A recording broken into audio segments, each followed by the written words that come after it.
Na teleaula de hoje, você vai acompanhar um debate com a presença de grandes cientistas da história, que vão discutir as suas concepções sobre a luz e a sua natureza.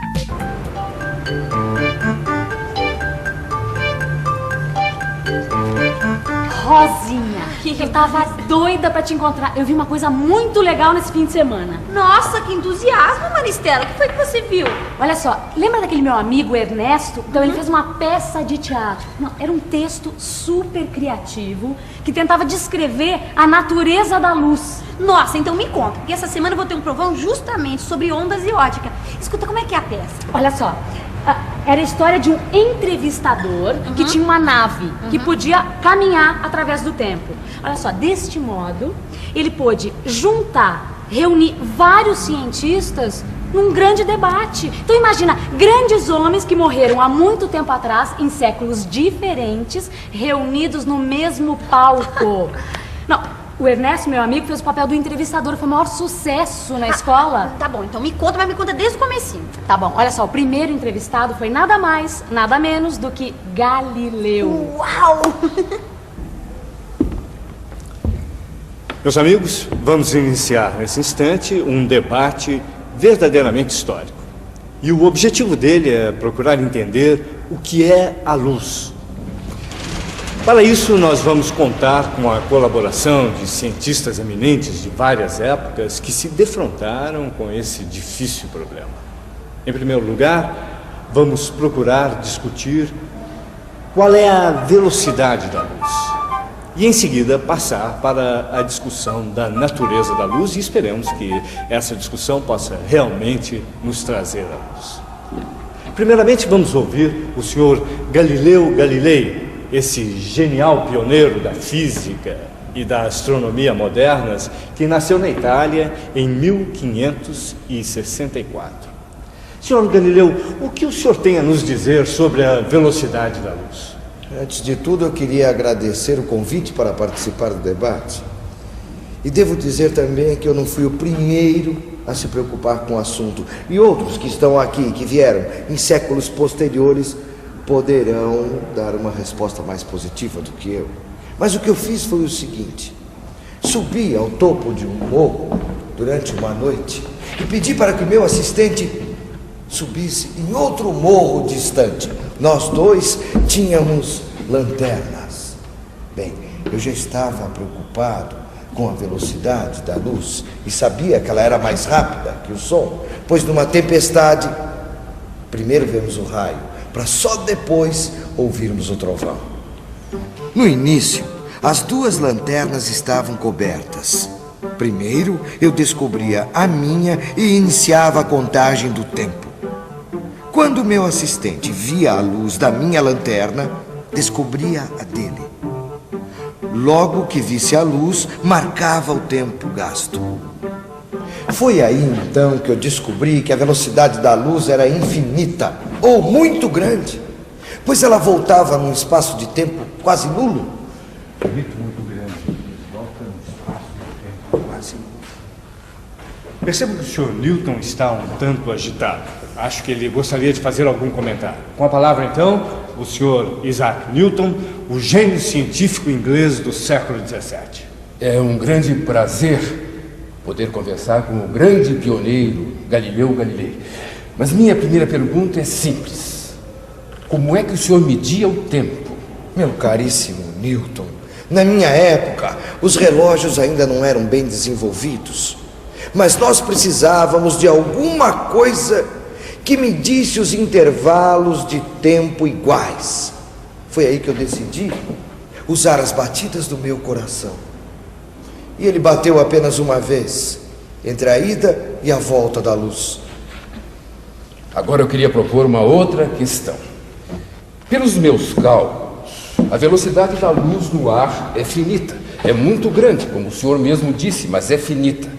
E eu estou convencido de que a velocidade da luz num meio mais denso, como a água, por exemplo, é maior ainda.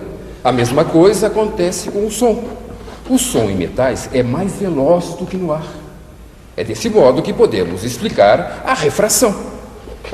As partículas da água atraem as da luz que estão numa direção, fazendo com que a direção mude.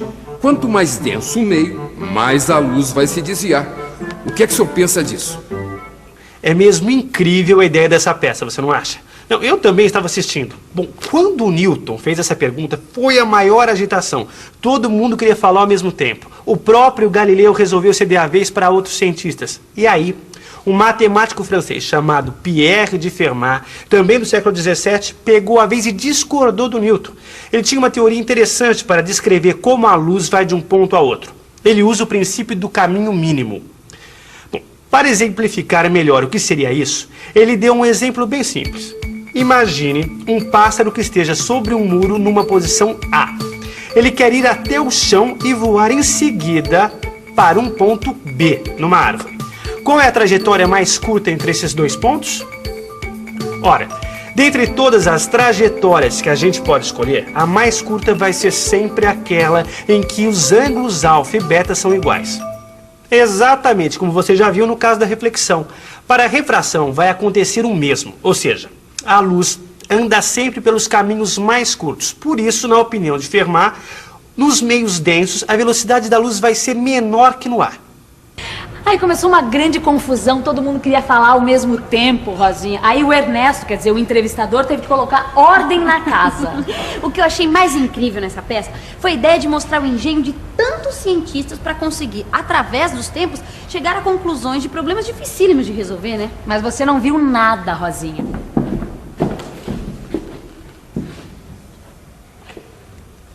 E vamos passar agora para um novo ponto da discussão, e é um ponto realmente polêmico. O que é a luz? Qual é a sua natureza? O senhor gostaria de iniciar, Sr. Newton?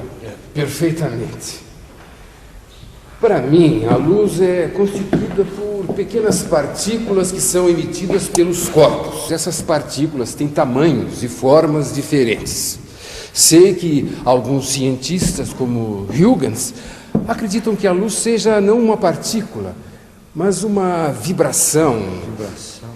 Um fenômeno ondulatório, algo assim como o som.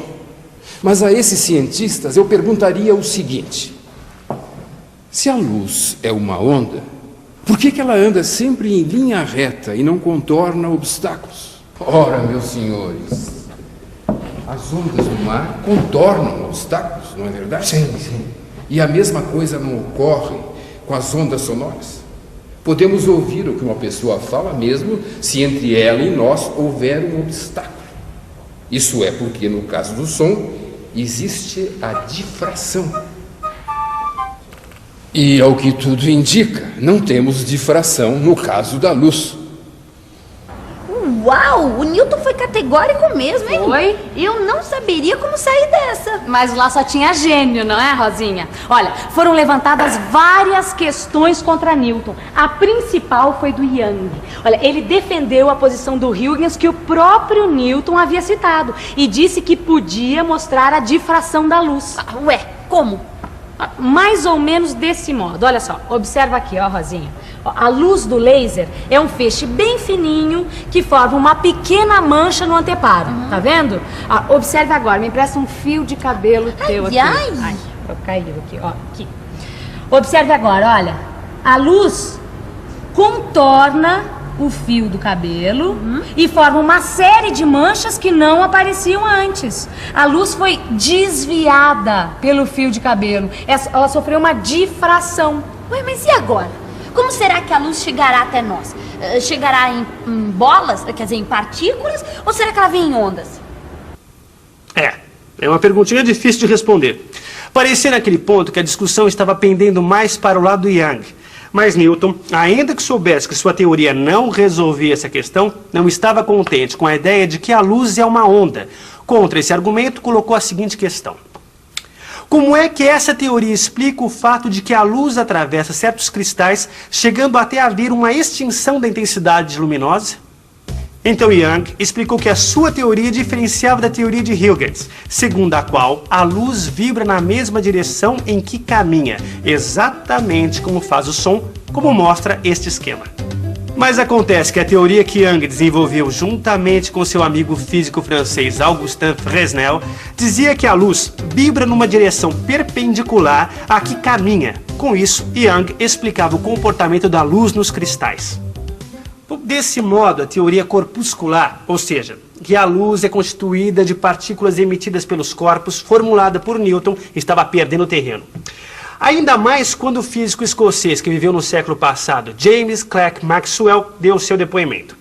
Estudando as ondas eletromagnéticas, ele descobriu que a velocidade delas era igual à velocidade da luz e concluiu que a luz é uma onda eletromagnética, como as ondas do rádio. E como essas ondas também vibram perpendicularmente à direção em que se propagam. Ele teve que fechar com Young.